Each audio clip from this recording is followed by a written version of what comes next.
თუ პატარა სახელმწიფოების გამორჩეულო წარმომადგენლებო, მე თქვენ მოგმართავთ არა როგორც დიპლომატი ან და ადამიანი, რომელიც მიჩვეულია ბანკეტზე სიარულს ან საზეიმო ვითარებაში ხელის ჩამორთმევას. მე მისთვის არ მოსული ვარ, რომ დახვეწილი პოლიტიკური ფრაზებით გესაუბროთ. მე აქ მოსული ვარ როგორც ჩემი ქვეყნის რიგითი ჯარისკაცი, დაწყვილებული მიწისმცველი, იმ კონტინენტის შვილი, რომელმაც მთელი მსოფლიოს ჯვარი იტვირთა, თუმცა გამარჯვების გვირგვინი ჯერ ვერ მოირგო. ჩემი სახელია კაპიტანი იბრაჰიმ ტრაუერი, ბურკინა ფასოს პრეზიდენტი და დღეს ვსაუბრობ არა მხოლოდ ჩემი ქვეყნის 22 მილიონი ადამიანის სახელით, არამედ იმათი სახელითაც, რომელთა ცხოვრება რადიკალურად შეიცვალა, რომელთა ტკივილიც უგულებელ ყოფილი იქნა და რომელთა ღირსებაც არაერთხელ შეიბღალა საგარეო ინტერესების გამო.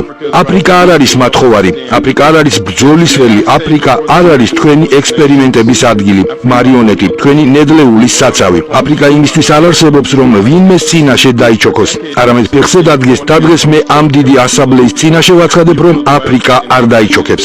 ის ქეთს არ მოიხრის გლობალური პოლიტიკის ყალბი დიცულოვნების წინაშე. ათწლეულების მანძილზე ჩვენ გვიგზავნიდით დახმარებას ერთი ხელით და მეორე ხელით სიცოცხლეს გვისპოვდით. თქვენ ჭებს აშენებდით სოფლებში და ამასთანავე თქვენი კორპორაციები აშრობდნენ მდინარეებს. თქვენ გვაწვდით ვაქცინებს და აპატენტებდით სამკურნალო საშუალებებს. თქვენ საუბრობთ კლიმატის ცვლილებაზე და აგრძელებდით იმ ძალების დაფინანსებას, რომლებიც წვავენ ჩვენს ტყეებს და აშრობენ ჩვენს ტბებს. ეს რანაირი დიცულოვნებაა?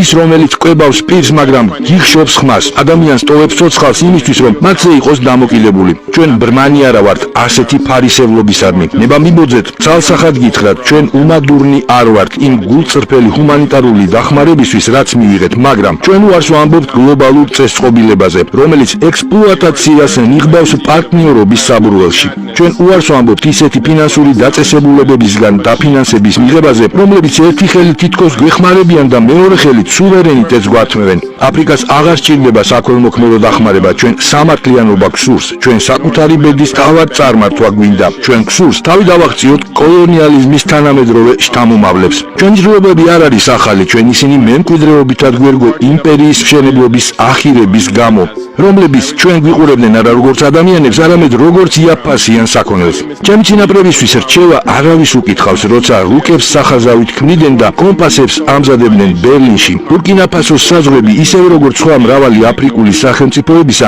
არ შექმნილა ჩვენი წინაპრების მიერ, არამედ იმ ადამიანების მიერ, რომლებსაც ფეხი არასდროს დაუდგამთ ჩვენს მიწა-წყალზე, რომლებმაც არაფერი იციან ჩვენი ენის, ტომების ან და ხასიათის შესახებ. დღეს კოლონიალიზმს ახალი სახე აქვს, მასაცვია პიჯაკი, ის მასპინძლობს ფორუმებს, ის ხელსაწერს ხელშეკრულებებს ჟენევაში, პარიზსა და ვაშინგტონში. ის სუვერენიტეტს გვართმევს ჩვენი თანხმობის გარეშე. ის ჯერ კიდევ კარნახობს ნაცვლად დიალოგის დაწყებისა, ის ჯერ კიდევ ახშობს ჩვენს ხმას, ნაცვლად ჩვენი მოსმენისა. თუ თქვენ მშვიდობაზე გსურთ საუბარი, მაშინ მოდით ჯერ პატივმოყვარეობის დათრგუნვით დავიწყოთ. თითქოს მშვიდობა მხოლოდ ის არის, რასაც თქვენ გვახველთ თავს. რესურსების გამოყენება და განვითარების შესახებ არსებული მითი. ჩვენ განვითარებად სახელმწიფოდ მოგვიხსენიებენ, თითქოს საუკუნეების განმავლობაში ნაკურდალით, ჩვენი მიწებიდან მოპოვებული ოქროთი, ჩვენი დინარეებიდან მოპოვებული ალმასებით, ჩვენი მიწიდან ამოღებული ნავთობით არ აშენებული იყოს ცათამბჯენები, რომლებსაც ეს ანსამბლე დგამს. მოდით მარტივად და გასაგებად ვთქვათ, ბურკინა ფასო არის მდიდარი, აფრიკა არის მდიდარი მინერალებით და კულტურით და სიბრძნით და ახალგაზრდებით, მაგრამ თქვენ გვასწავლეთ, რომ სიმდიდრე გავზომოთ მთლიანი შიდა პროდუქტით და ექსპორტის ღირებულებით. თქვენ ამას ეძახით განვითარებას მაშინ, როდესაც უცხოური კომპანია ფლობს 90% ოქროს მაღაროში ჩვენს მიწაზე. თქვენ ამას ეძახით პროგრესს, როდესაც თქვენი უსაფრთხოების ძალები იცავენ კობალტის მაღაროებს, მაგრამ არა ჩვენი შვილების სკოლებს. ამას არ ქვია პროგრესი. ეს არის ადამიანის უფლებების დარღვევა სამართლებრივი დოკუმენტების გამოყენებით. დღეიდან ჩვენ თავად განსაზღვრავთ, რა არის განვითარება ჩვენი პირობების გათვალისწინებით. განვითარება, რომელიც უზრუნველყოფს ბავშვების სკოლაში გაგზავნას, ნაცვლად მინერალების სატვირთო გემებზე განთავსებისა.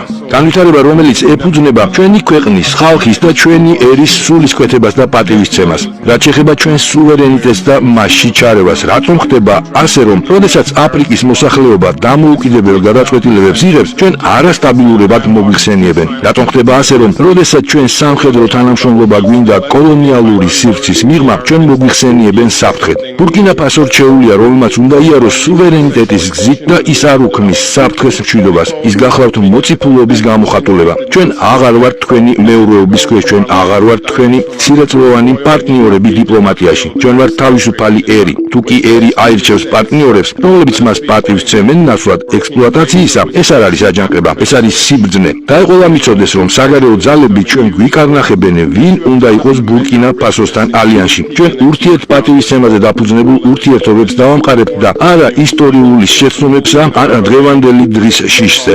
შევებრძოლებით ტერორიზმს და სამეწარმეო ომებს. შეიძლება იკითხოთ, რატომ არის ძალადობა საჰელში. შეიძლება იკითხოთ, რატომ არიან ახალგაზრდები შეიარაღებულნი, მაგრამ თქვენ არ კითხულობთ, თუ ვინ იღებს სარგებელს, როცა დაქირავებული მებრძოლები გვიცავენ, მაშინ როდესაც ჩვენი სოფლები ასე მოწყვლადია. თქვენ არ კითხულობთ, როგორ ხდება იარაღი უდაბნოებში, სადაც ფოლადი არ იწარმოება. თქვენ არ კითხულობთ, თუ რატომ ვერ უზრუნველყოფენ სამშვიდობოები ომის დასრულებას. სიმართლე ისაა, რომ აფრიკის უსაფრთხოების პრობლემის ეგრეთ წოდებული გადაჭრის გზები უბრალოდ ბიზნეს მოდელებია. დაუსრულებელი კონფლიქტი გახდა ბაზარი და აფრიკელების ტანჯვა გახდა ჯარში მსახურების ტოლფასი. ბურკინა ფასომ მიიღო გადაწყვეტილება დაარღვიოს ეს ციკლი. ჩვენ შევებრძოლებით ტერორიზმს, მაგრამ არა ვინმეზე დამოკიდებულების ხარჯზე. ჩვენ დავიცავთ ჩვენი ქვეყნის უსაფრთხოებას, მაგრამ არა ისე, როგორც ამას უცხოელები გვკარნახობენ, არამედ ეროვნული ღირსებით. კიდევ ერთი საკითხი მიგრაცია და ადამიანის ღირსებაა. ჩვენ არ გვსურს ჩვენი ახალგაზრდობა იხრჩობოდეს ხმელთაშუა ზღვის რეგიონში. ჩვენ არ გვსურს ჩვენი ნიჭიერი ახალგაზრდები გარბოდნენ იმ ქვეყნებში, რომლებიც ერთდროს ველურებად მოგვიხსენიებდნენ. ჩვენ არ გვინდა ფულადი გზავნილები, ჩვენ გვჭირდება მიზეზები, რომ ჩვენი ხალხი დარჩეს. რატომ ზინავს ჩვენს ახალგაზრდობას? არა იმიტომ, რომ ჩვენ სილამაზე გვაკლია, არამედ იმიტომ, რომ გვაფიქრებინეს თითქოს შესაძლებლობები ნაკლებია. არა იმიტომ, რომ ჩვენი მიწა გძულს, არამედ იმიტომ, რომ ჩვენს მიწას ისე ეპყრობიან, თითქოს ვინმეს პირადი საკუთრება იყოს. მიგრაცია არ არის კრიზისი, იგი იმ ომის სიმპტომია, რომელიც ჩვენ არ დაგვიწყია. იმ სესხების დამახასიათებელი ნიშანია, რომელიც ჩვენ არ გვჭირდებოდა. იმ სოფლიო წესწყობილების ნაწილია, რომელიც ჩვენს ახალგაზრდებს ეუბნება, რომ ნამდვილი ღირებულებები სახლის მიღმა. პრობლემის გადაჭრის გზა არ არის სასაზღვრო ღობეების აგება. პრობლემის გადაჭრის გზა სამართლიანობაა, რომელიც უზრუნველყოფს აფრიკის ადგილის შენარჩუნებას მსოფლიოში. აფრიკა არ არის შეცდომა, რომელიც უნდა გამოასწორო. აფრიკა არ არის წარუმატებელი კონტინენტი. აფრიკა მსოფლიოს წიაღია, ცივილიზაციის აკვანია, მომავლის იმედის მცველია. ჩვენ უჩინარები გავხადეს მსოფლიო გადაწყვეტილებების მიღების პროცესებში, რომლებიც ღრმა გავლენას ახდენს ჩვენზე. გაეროს უსაფრთხოების საბჭოზე აფრიკას, რომელიც წარმოდგენილია თავისი 54 სუვერენული სახელმწიფოთი, არ აქვს მუდმივი ადგილი. ეს რანაირი სამართლიანობაა? თქვენ ამას ბალანს ეძახით? ჩვენ კი ღალატს უწოდებთ. თქვენ დემოკრატიაზე საუბრობთ და მხარს უჭერთ გლობალურ წესწყობილებას, სადაც რამდენიმე გავლენიანი პირი ვეტოს ადებს მრავალი ადამიანის ოცნებას. ჩვენ აღარ ვიჩურჩულებთ ოთახებში, ჩვენ ვიმსახურებთ, გავაჟღეროთ ჩვენი ხმა წმენისა და სულიერი ღირსების დახმარებით. ჩვენ სულიერი ხალხი ვართ. მანამ სანამ თქვენი კათედრალები აშენდებოდა, ჩვენი წინაპრები ზეცას უღაღადებდნენ. სანამ თქვენი მისიონერები მოღვაწეობას დაიწყებდნენ, ჩვენ გვესმოდა მდინარეების და წმინდა ტყეების ენა და კანონები. ქრისტიანობა შემოვიდა, ისლამი შემოვიდა და ჩვენ ისინი მივიღეთ არა როგორც მორემმა, არამედ როგორც მაძიებლებმა. მაგრამ ახლა ვთხოვთ ეკლესიას და მეჩეთს, დადექით ჩვენს გვერდით, როცა ყველა ადამიანი სიხარბის გამო ტოვებს ქვეყანას გლობალიზაციის საფუძველში. გააჟღერებენ კი თქვენი ამბიონები ჩვენს ტკივილს, თუ მხოლოდ გაიმეორებენ ძლევამოსილთა ხოტბას. აუცილებელია რწმენის დეკოლონიზაციაც. ისინი უნდა დადიოდნენ გაჭირვებულებთან და არა პრივილეგირებულებთან. კიდევ ერთი, რაც შეეხება აფრიკის ერების გაერთიანებას. ეს არ გახლავთ ერთი სახელმწიფოს წარმომადგენლის გამოსვლა, ეს გახლავთ მთელი კონტინენტის ხმა. თქვენ ხედავთ მალის, ნიგერიის, ბურკინა ფასოს, რომლებიც ქმნიან ახალ გაერთიანებას. თქვენ გაშინებთ ჩვენი ერთობა მაშინ, რადგანაც ის ეწინააღმდეგება მითს, რომ თითქოს აფრიკის განვითარება მხოლოდ თქვენი ზედამხედველობის ქვეშაა შესაძლებელი. ჩვენ ვერთიანდებით არა იმისთვის, რომ ომი ვაწარმოოთ, არამედ რათა დავიცვათ ჩვენი ღირსება, გავერთიანდეთ სიმამაცით, გავაძლიეროთ და დავიცვათ ერთმანეთი. მაშინ, როდესაც მსოფლიო ზურგს გვაქცევს.